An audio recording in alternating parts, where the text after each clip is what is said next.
പ്രധാനമന്ത്രി നരേന്ദ്രമോദി ലക്ഷദ്വീപിൽ പോയതും പിന്നാലെ മാലദ്വീപിന്റെ ഭാഗത്തു നിന്നുണ്ടായ പരാമർശവും ഇരു രാജ്യങ്ങൾക്കുമിടയിലുള്ള ബന്ധം വഷളാക്കിക്കൊണ്ടിരിക്കുകയാണ്. പ്രധാനമന്ത്രിക്കെതിരായ പരാമർശം നടത്തിയ മാലി മന്ത്രിമാരെ അവർ പുറത്താക്കിയെങ്കിലും അത് അടവുനയമായി മാത്രമാണ് ഇന്ത്യ കാണുന്നത്.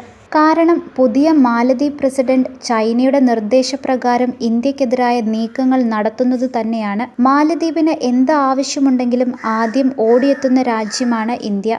മാത്രമല്ല, തങ്ങളുടെ സഹോദര രാജ്യമായി മാത്രമാണ് മാലദ്വീപിനെ എന്നും ഇന്ത്യ പരിഗണിച്ചിരുന്നത്. എന്നാൽ ഇപ്പോഴത്തെ മാലി ഭരണകൂടം സ്വന്തം സഹോദരനെ ചതിക്കുന്ന നിലപാടാണ് ഇന്ത്യക്കെതിരെ സ്വീകരിച്ചിരിക്കുന്നത്. അത് അത്ര വേഗമൊന്നും പൊറുക്കാൻ ഇന്ത്യക്കോ പ്രധാനമന്ത്രി മോദിക്കോ സാധിക്കില്ല.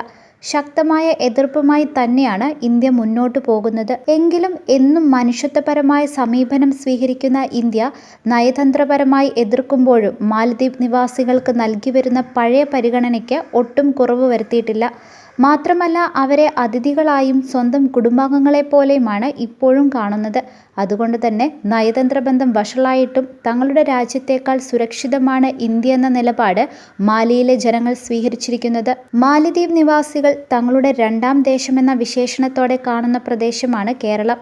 ചികിത്സയ്ക്കും വിദ്യാഭ്യാസത്തിനും മറ്റുമായി എത്തുന്നവർ പിന്നീട് ഇവിടെ സ്ഥിരതാമസമാക്കുന്ന കാഴ്ചയാണ് കാണുന്നത്. കേരളത്തിൽ, പ്രത്യേകിച്ച് തിരുവനന്തപുരത്ത് മാലി സ്വദേശികൾ യഥേഷ്ടം വിഹരിക്കുന്ന തെരുവുകളും അവരുടെ ഭാഷയിലുള്ള ബോർഡുകൾ സ്ഥാപിച്ച കടകളും മാലിക്കാർക്ക് വേണ്ടി പ്രത്യേകം കൗണ്ടർ വരെയുള്ള ആശുപത്രികളുമുണ്ട്. ഇന്ത്യയും മാലദ്വീപും വംശം, ഭാഷ, സംസ്കാരം, മതപരം, വാണിജ്യം എന്നിങ്ങനെ നിരവധി കാര്യങ്ങളിൽ ബന്ധങ്ങൾ പങ്കിടുന്നുണ്ട്. 1965 സ്വാതന്ത്ര്യം നേടിയ ശേഷം മാലദ്വീപിനെ ആദ്യമായി അംഗീകരിച്ച രാജ്യങ്ങളിലൊന്നുകൂടിയാണ് ഇന്ത്യ. ഇന്ത്യ മഹാരാജ്യത്തിന് ചുറ്റാകെയുള്ള സമുദ്രമേഖലകളിൽ ആധിപത്യം സ്ഥാപിക്കുവാനുള്ള ചൈനയുടെ മോഹമാണ് ഇപ്പോഴത്തെ ഇന്ത്യ മാലദ്വീപ് വിഷയങ്ങൾക്ക് കാരണമെന്ന് വ്യക്തം. ഇന്ത്യയുമായുള്ള ബന്ധം എപ്പോഴും തങ്ങൾക്ക് ഗുണം മാത്രമേ ചെയ്തിട്ടുള്ളൂ എന്ന് സാധാരണക്കാരനായ ഓരോ മാലദ്വീപ് നിവാസിക്ക് പോലും വ്യക്തമാണ്. മാത്രമല്ല, മാലദ്വീപുകാർ തങ്ങളുടെ രണ്ടാം നാടെന്ന് വിശേഷിപ്പിക്കുന്ന തിരുവനന്തപുരം നഗരത്തിലെ ചില സ്ഥലങ്ങളിലെത്തിയാൽ മാലദ്വീപ് നിവാസികളെയും കേരളീയരെയും തിരിച്ചറിയാൻ തന്നെ ഏറെ ബുദ്ധിമുട്ടുമാണ്. ചികിത്സയ്ക്കും വിദ്യാഭ്യാസത്തിനുമൊക്കെയായി മാലദ്വീപിൽ നിന്ന് തിരുവനന്തപുരത്തെത്തുകയും അതിനുശേഷം ഈ പ്രദേശവുമായി വിവാഹബന്ധത്തിൽ വരെ ഏർപ്പെട്ട് നിരന്തര ബന്ധം സൂക്ഷിക്കുന്ന നിരവധി മാലദ്വീപ് സ്വദേശികൾ ഇപ്പോഴുമുണ്ട്.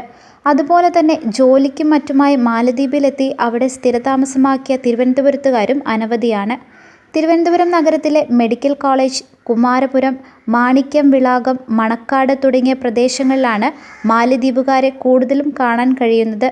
പ്രധാനമായും തിരുവനന്തപുരത്തെ ആശുപത്രികളിൽ ചികിത്സയ്ക്കും ഉന്നത വിദ്യാഭ്യാസ ആവശ്യങ്ങൾക്കും വേണ്ടിയാണ് മാലദ്വീപ് സ്വദേശികൾ കേരളത്തിൽ എത്തുന്നത്. മുൻകാലങ്ങളിൽ മാലദ്വീപിൽ ചികിത്സാ സൗകര്യം നന്നേ കുറവായിരുന്നു.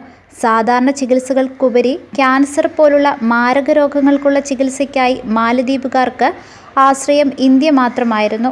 അവർക്ക് അവരുടെ രാജ്യത്തു നിന്നും എത്താൻ ഏറ്റവും എളുപ്പം തിരുവനന്തപുരമായിരുന്നു എന്നുള്ളതാണ് യാഥാർത്ഥ്യം. മാലദ്വീപുകാർ തിരുവനന്തപുരത്തെ ഏറ്റവും കൂടുതൽ ആശ്രയിച്ചു തുടങ്ങിയതിന് പ്രധാന കാരണവും യാത്രാ സൗകര്യം തന്നെയായിരുന്നു. തിരുവനന്തപുരത്തു നിന്നും ഏകദേശം അരമണിക്കൂർ വരുന്ന വിമാനയാത്രയാണ് മാലദ്വീപിലേക്കുള്ളത്. തിരുവനന്തപുരത്തെ പ്രധാന ആശുപത്രികളിലെല്ലാം ചികിത്സയ്ക്കായി മാലദ്വീപുകാർ എത്താറുണ്ട്. ആശുപത്രികൾ അവർക്കായി പ്രത്യേക സൗകര്യങ്ങളും ചെയ്തിട്ടുണ്ട്. മാലദ്വീപിൽ തിരഞ്ഞെടുപ്പ് നടക്കുമ്പോൾ അതിൻ്റെ അലിയോലികൾ ഇങ്ങ് കേരളത്തിലും എത്താറുണ്ട്. മാലദ്വീപ് കോൺസുലേറ്റ് സ്ഥിതി ചെയ്യുന്നത് തിരുവനന്തപുരം നഗരത്തിലെ കുമാരപുരത്താണ്. ഏറ്റവും കൂടുതൽ മാലദ്വീപ് സ്വദേശികൾ താമസിക്കുന്നതും ഇവിടെ തന്നെ. മാലദ്വീപിൽ നടക്കുന്ന എല്ലാ തിരഞ്ഞെടുപ്പിലും കുമാരപുരത്തും വോട്ടിംഗ് സൗകര്യം ഒരുക്കിയിരിക്കും. ആ സമയം കുമാരപുരത്തെത്തുന്നവർക്ക് ഒരു ചെറിയ മാലദ്വീപിലെത്തിയ പ്രതീതിയുണ്ടാകും. സ്ഥാനാർത്ഥിയായി മത്സരിക്കുന്നവരുടെ ചിത്രങ്ങൾ പതിപ്പിച്ച ബോർഡുകളും മറ്റും കോൺസുലേറ്റിൻ്റെ മുന്നിൽ സ്ഥാനം പിടിച്ചിരിക്കും. മുഹമ്മദ് മുയിസും ഇബ്രാഹിം മുഹമ്മദ് സ്വാലിഹും മത്സരിച്ച ഇക്കഴിഞ്ഞ തിരഞ്ഞെടുപ്പിലും തിരുവനന്തപുരത്തെ മാലദ്വീപ് കോൺസുലേറ്റിൽ വോട്ട് ചെയ്യാനുള്ള സൗകര്യം ഒരുക്കിയിരുന്നു. 460 പേർക്കാണ് അന്ന് കോൺസുലേറ്റ് ഓഫീസിൽ പോളിംഗ് സൗകര്യം ഒരുക്കിയത്. കേരളത്തിനകത്തുള്ള സ്ത്രീകളെ കേരളത്തിന് പുറത്തുള്ളവർ വിവാഹം കഴിക്കുന്ന കാര്യത്തിൽ ആദ്യം മലയാളികളുടെ മനസ്സിലേക്ക് ഓടിയെത്തുന്നത് മൈസൂർ കല്യാണമാണ്. കർണാടകത്തിലെ മൈസൂർ മേഖലയിൽ നിന്ന് മലബാർ മേഖലയിലെത്തി സ്ത്രീകളെ വിവാഹം കഴിക്കുകയും തുടർന്ന് അതുമായി ബന്ധപ്പെട്ട നിരവധി പ്രശ്നങ്ങളും മലയാളികൾക്ക് മുന്നിലുണ്ട്. നാം കേട്ടിട്ടുള്ള മൈസൂർ വിവാഹവുമായി ബന്ധപ്പെട്ട പല വാർത്തകളും മലയാളി സ്ത്രീകൾ തട്ടിപ്പിനിരയായതാണ്. കേരളത്തിന്റെ വടക്കൻ മേഖലയിൽ മൈസൂർ കല്യാണമാണെങ്കിൽ ഇങ്ങ് തെക്കുള്ളവർക്കും പറയാനുണ്ട് മറ്റൊരു വിവാഹ കഥ. അതാണ് മാലി കല്യാണം. മാലദ്വീപിൽ നിന്ന് പുരുഷന്മാർ തിരുവനന്തപുരത്തെത്തി സ്ത്രീകളെ വിവാഹം ചെയ്തുകൊണ്ടു പോകുന്ന സംഭവങ്ങൾ തിരുവനന്തപുരം ജില്ലയിൽ പതിവായിരുന്നു. ഭാര്യ മരിച്ചവരോ വലിയ പ്രായം കൂടുതലുള്ള വ്യക്തികളോ ആയിരിക്കും മാലിയിൽ നിന്നും കേരളത്തിലെത്തി വിവാഹം കഴിക്കുന്നത്. സാമ്പത്തികമായി താഴ്ന്ന നിലയിലുള്ള കുടുംബങ്ങളിലെ യുവതികളെയും പെൺകുട്ടികളെയുമാണ് ഇത്തരത്തിൽ വിവാഹം കഴിക്കുക. മാലി വിവാഹത്തിന്റെ പേരിൽ സ്ത്രീകൾ തട്ടിപ്പിനിരയായ സംഭവങ്ങളുണ്ടെങ്കിലും ഇത്തരം വിഭാഗത്തിൽ 90% തട്ടിപ്പായിരിക്കില്ല എന്നുള്ളതാണ് മൈസൂർ കല്യാണത്തെ അപേക്ഷിച്ച് മാലി കല്യാണത്തിനുള്ള പ്രത്യേകത. തിരുവനന്തപുരത്തെ മാണിക്യം വിളക്കത്താണ് ഇത്തരത്തിലുള്ള വിവാഹങ്ങൾ ഏറ്റവും കൂടുതൽ നടന്നിട്ടുള്ളത്. മാലിയിൽ നിന്ന് തിരുവനന്തപുരത്തെത്തി മലയാളി യുവതികളെ വിവാഹം കഴിച്ച പുരുഷന്മാരും കേരളത്തിൽ നിന്ന് മാലദ്വീപിലെത്തി മാലി സ്ത്രീകളെ വിവാഹം കഴിച്ച പുരുഷന്മാരും നിരവധിയുണ്ട്. അവയിൽ ഭൂരിഭാഗവും നിലവിൽ സന്തോഷ കുടുംബജീവിതം നയിക്കുന്നവരുമാണ്. ഇന്ത്യൻ വിദേശകാര്യ മന്ത്രാലയത്തിന്റെ കണക്കുകളനുസരിച്ച് ഉന്നത വിദ്യാഭ്യാസത്തിനും മെഡിക്കൽ ആവശ്യങ്ങൾക്കും വേണ്ടിയാണ് മാലദ്വീപിലെ ജനങ്ങൾ കൂടുതലും ഇന്ത്യയിലെത്തുന്നത്.